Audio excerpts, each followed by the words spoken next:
Hi, this is Diane again with Phil Sewing in Washington, Missouri.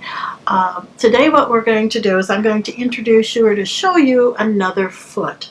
Okay, it's one of my favorite feet because it can add so much, I don't know, personality to a garment or to a project or to a quilt, whatever it might be that you're working on. So hopefully you'll be inspired to create something exciting as well. Okay, so what we're going to do is I'm going to just get into this particular foot. This foot is the 3-hole yarn foot, and it's with the IDT system again. And this is the packaging. This is what it looks like, and I'm going to show you how it looks. You can see the 3 holes right in here, and you're going to thread your yarn, your cording, whatever it might be. So it's going to be a thicker style of a thread per se that you're going to put through these. So it's not going to pass through the eye of the needle on the sewing machine. These cordings will pass through these designated holes that are part of the foot itself. The back of the foot is slightly indented inward. You know, that's to accommodate the thicker cords or the yarns that you might also be using for your project. So go ahead and flip it over. It is again using the IDT system, and it's a snap-on foot. But before we snap it on, we have a few things that we have to work on and feed through these holes like our cord. With the foot, they also have, it's your threader per se, so if you have some a yarn that won't feed through the holes easily, you might want to, here I'll just show you how I did it. So you're just, if you can see this through the camera, you're going to feed it upward. Okay, hold on to the end like that, and then you got your little needle, and you're going to feed it through one of the holes that you have designated for this particular color. Okay, so it comes right through. Okay, now make sure you put this back in the packaging or back with your foot after you're done, because it's easy to lose this little threader. With this particular cording, I didn't necessarily need that threader, but if I were using yarn to go through these openings, you would definitely want to use it for that. So with this particular cording, though, it's pretty easy to thread them through.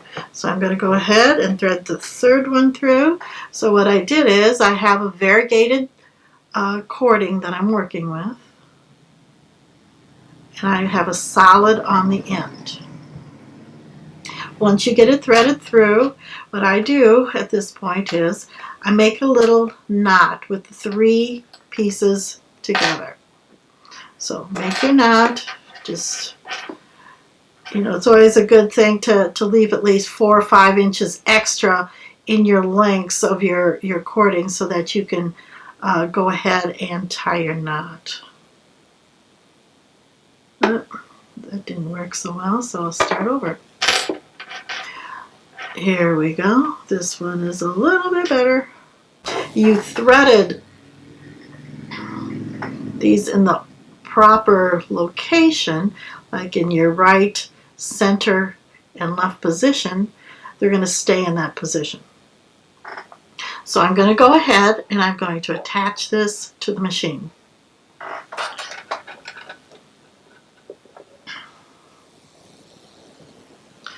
So now what I'm going to do, I want to select a stitch. There are 4 different stitch options that can be utilized with this particular 3-hole foot. But, okay, you don't necessarily have to use them. There are other stitches that, you know, would work just beautifully well as well. So and I'm going to just go into some of those stitches. If you get into some of the wider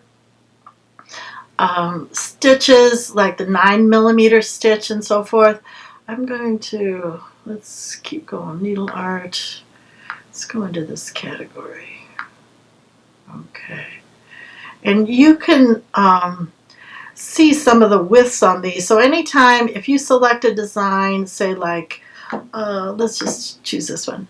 This one is showing up as 9mm.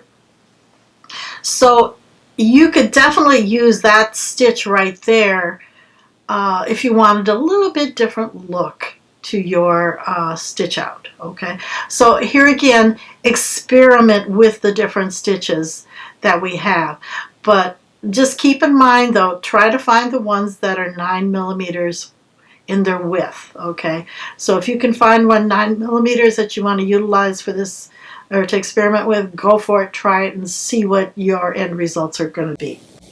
But today what we're going to do is we're going to just stick with the ones under 9, the category 9 additional. We're going to stick with the ones that are pre-designed for this foot. So the first one I'm going to do is go ahead and select number 21 under the 9 category, under the additional stitches. And if you'll notice here as well, there's a shadow, like line shadows behind those stitches to indicate that that's where your yarns or your cordings might be layered underneath. So go ahead and select number 21. Okay. I have one or a couple of them completed already. So I'm going to choose to put under it another piece of stabilizer. Here again, you know, since that cording is heavy, it's going to be a little bit heavier feel to it. So I want to make sure I stabilize well behind the fabric. So I've placed my stabilizer back there, and I use the tearaway, by the way. So later on, if you want to remove some of that stabilizer, you could go ahead and tear that stabilizer away. Okay, I'm going to raise my presser foot. In this situation, I threaded my machine with a white thread. You can use any color thread that you so choose, and it'll accentuate the way your finished results will be. So you could use whatever, if it's a blue thread, whatever it might be. But so I want you to see how that sews out, so I chose a white thread. I do need to put down my IDT system in the back. Okay, so put that into position. If I didn't put that into position, I would get a little message telling me that I didn't put that in position. Okay, so I'm going to go ahead and lower it, and then I'm just going to go ahead and start with my sew.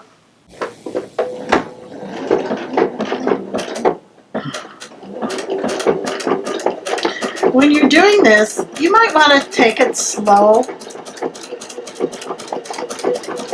And notice how when it feeds, they feed in the proper orientation with our two reds on the outside, and the variegated or the yellow in this situation is on the center section.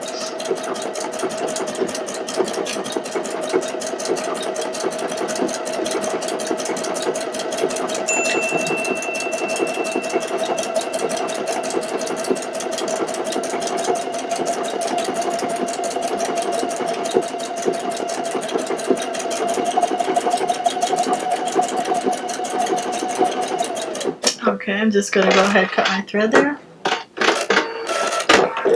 Okay, I'm going to pull that all the way out through the back, as such. Feeds through the holes, and you can see how pretty that looks. Okay, so that turned out very nice. Okay, here again, experiment with your different options that you have.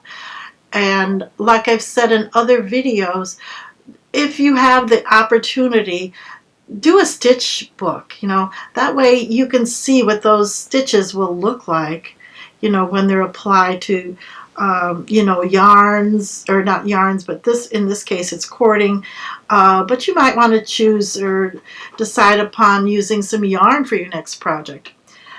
In the project that I was working on here, I used yarn at the top, right up in here, as you can see.